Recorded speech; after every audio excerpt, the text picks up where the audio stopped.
তিনটা যে ফর্মুলা, তিনটা যে বিকল্প নিয়ে পাকিস্তান ক্রিকেট বোর্ড আগাচ্ছিল, সেখানকার এক নাম্বারটা ছিল বিশ্বকাপ বয়কট, আমার ট্যাগলাইনে যেটা আপনারা দেখছেন।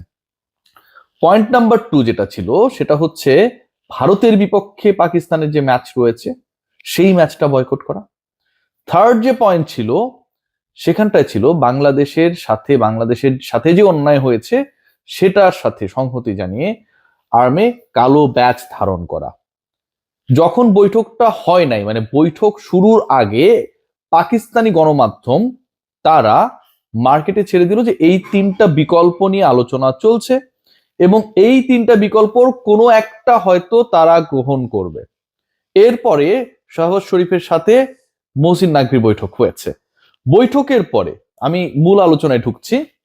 বৈঠকের পরে নাকভি তিনি জানিয়েছেন সোশ্যাল হ্যান্ডেলে যে আলোচনা হয়েছে তাতে অনেক তাৎপর্যপূর্ণ বিষয় উঠে এসেছে। পাকিস্তান ক্রিকেট বোর্ডের অবস্থান তুলে ধরা হয়েছে, আইসিসি কোন জায়গায় রয়েছে সেটা তুলে ধরা হয়েছে, এবং আমরা কি ডিসিশন নিতে যাচ্ছি সেটা কামিং ফ্রাইডে অর মানডেতে জানানো হবে। আজকে হচ্ছে, আমি যতটুকু জানি আপনারা সবাই জানেন যে 26 তারিখ, মানে 26 জানুয়ারি মানডে। পরের যে মানডে সেটা হচ্ছে আপনার 2 ফেব্রুয়ারি। আবার যদি আমরা ফ্রাইডের হিসাবটা করি তাহলে সেটা হচ্ছে 29 তারিখে পরে, 30 তারিখে পরে, এবং এটাও এখন থেকে মোটামুটি আরো 4 দিন পরের ঘটনা। Pakistan cricket board they are calculating যে বাংলাদেশের পক্ষ নিলে কি হতে পারে এবং বাংলাদেশের পক্ষ না নিয়ে যদি বিশ্বকাপে যায় সেই ক্ষেত্রে কি হতে পারে।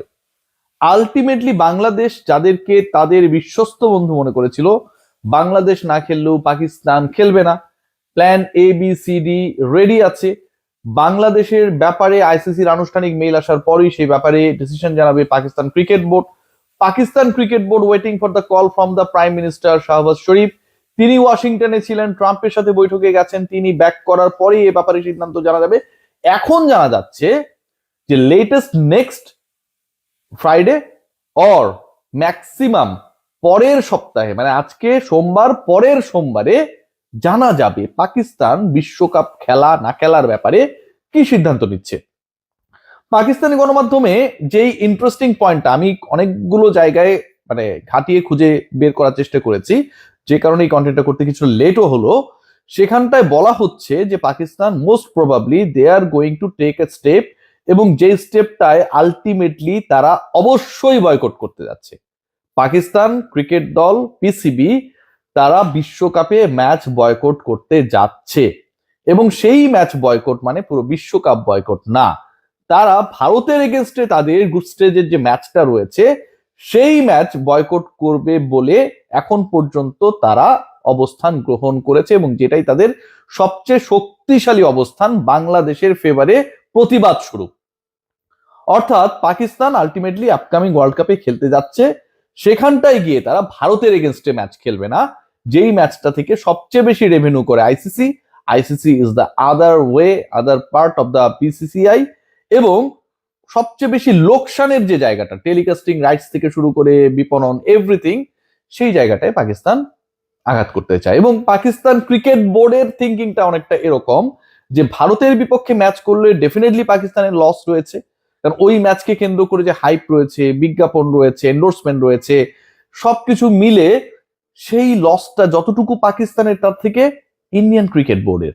সো একদিক থেকে বিশ্বকাপেও তারা অংশগ্রহণ করবে, এখন পর্যন্ত তাদের যা স্ট্যান্স যেটা এখন পর্যন্ত ক্লিয়ার করা হচ্ছে না, কামিং ফ্রাইডে অর মানডেতে এটা জানানো হবে, এবং এই অংশগ্রহণ করতে গিয়ে তারা যেন বাংলাদেশকেও হতাশ না করে সেই ডিসিশনটাও তারা নেবে টেকনিক্যালি ভারতের বিপক্ষে, যেই ভারতের সাথে বাংলাদেশের নিরাপত্তা সংক্রান্ত ইস্যু নিয়ে ঝামেলা, যেই ভারতীয় ক্রিকেট বোর্ডের সাথে বাংলাদেশের সমস্যা, যেই ভারতীয় ক্রিকেট বোর্ডের সাবেক প্রশাসক আইসিসির এই মুহূর্তে নিয়ন্ত্রণে রয়েছেন, সেই ভারতের বিপক্ষে ম্যাচ না খেলে পাকিস্তান বাংলাদেশকেই সান্ত্বনা দিবে যে আমরা তোমাদের সাথেই আছি। এখন এই ঘটনাটা যদি ঘটে, এটা কতটুকু লজিক্যাল? এটা কি বাংলাদেশের মানুষের, বাংলাদেশ ক্রিকেট বোর্ডের যে expectation so far from PCB সেটা কি ফুলফিল করে? আমার কথায় তো কোনোভাবেই ফুলফিল করে না। মানে আপনি যখন এভাবে হবেন তখন আপনি এখান থেকে পড়লেও একসাথে পড়বেন, উড়লেও একসাথে উড়বেন, কিন্তু ওই জায়গাটায় বাংলাদেশ পুরা কুইট করে ফেললো, তারা খেলবে না, তারা ডিসাইড করে ফেললো, এবং নেগোসিয়েশনের আগেই একদম প্রথম দিন বাংলাদেশ জানিয়ে দিল জানুয়ারি 4 তারিখে যে আমরা খেলবো না, সেই জায়গাটায় পাকিস্তান শেষ পর্যন্ত সময় নিচ্ছে যে তারা খেলবে কি খেলবে না, এবং সেটা ফেব্রুয়ারি পর্যন্ত তারা সময় নিচ্ছে, ফেব্রুয়ারির 2 তারিখ পর্যন্ত। তখন তারা জানিয়ে দিচ্ছে বা জানিয়ে দেবার প্রতিশ্রুতি দিচ্ছে যে বিশ্বকাপে পাকিস্তানের অবস্থানটা কি হবে। এই যে ডিলে, এই ডিলেতে বাংলাদেশের আলটিমেটলি কোনো লাভ নেই। কেন? প্রথমত ডিলে করার কারণে এমন না যে বাংলাদেশের ভাগ্য সুপ্রসন্ন হবে, বাংলাদেশের ব্যাপারে আইসিসি নতুন কোনো সিদ্ধান্ত গ্রহণ করবে, বাংলাদেশের খেলাগুলো শ্রীলঙ্কাতে যেন দেয়া যায়, যে ডিসকাশনটা মোটামুটি প্রায় 2.5 সপ্তাহ ধরে চলেছিল, সেরকম কোনো ইতিবাচক খবর আসবে একদম না। আবার একই সাথে এটাও ভেরি ট্রু যে এই ডিলের কারণে একটা ব্যাপার ক্লিয়ার, যে পাকিস্তানের আসলে বিশ্বকাপ থেকে সরে আসছে তাও না। যে 3টা বিকল্পের কথা বলা হয়েছিল, সেই 3টা বিকল্প একটু আগে যেটা আমি বলছিলাম, 1 নাম্বার বিকল্প ছিল বিশ্বকাপ বয়কট করা। পাকিস্তানি গণমাধ্যম বলছে যে পাকিস্তান আসলে বিশ্বকাপ বয়কট করবে না, এটা আমার কথা না, নিউজ এজেন্সিগুলো যে নিউজটা করেছে according to the statement and the position of PCB. Number 2 যেটা আর্ম ব্যান পড়া। নাম্বার 3 ভারতীয় ক্রিকেট বোর্ডের সাথে যেহেতু পাকিস্তানের গ্যাঞ্জাম, সো ওই জায়গাটা থেকে পাকিস্তান ভারতের বিপক্ষে ম্যাচ না খেললে সবচেয়ে বেশি লস করবে আইসিসি, এবং আইসিসির নেতৃত্বে যেহেতু ইন্ডিয়া কন্ট্রোল করছে বা ইন্ডিয়া রয়েছে, সেই সুযোগটা নিতে চায় পিসিবি। এখন পর্যন্ত ডিসিশন মেক করতে না পারা, অথবা শাহবাজ শরীফের সাথে নাকভির বৈঠকের পরে মোটামুটি একটা সিগনিফিকেন্ট অ্যামাউন্ট অফ টাইম হাতে রাখা, মানে প্রায় 96 ঘন্টা থেকে শুরু করে প্রায় 150 ঘন্টার কাছাকাছি যে সময়টা হাতে রাখা হয়েছে, সেই সময়টা ইন্ডিকেট করে, এই টু মাচ টাইম নেয়া ইন্ডিকেট করে একটাই জিনিস, সেটা হচ্ছে Pakistan is not going to boycott the upcoming world cup very easily. তারা একটা সম্ভাব্য বিকল্প খুঁজছে, যেটা দিয়ে তারা প্রতিবাদও জানাবে, বাংলাদেশকেও খুশি রাখবে, ভারতীয় ক্রিকেট বোর্ড এবং আইসিসি কেও তারা কিছুটা বেকায়দায় ফেলবে। সবাই ভালো থাকবেন।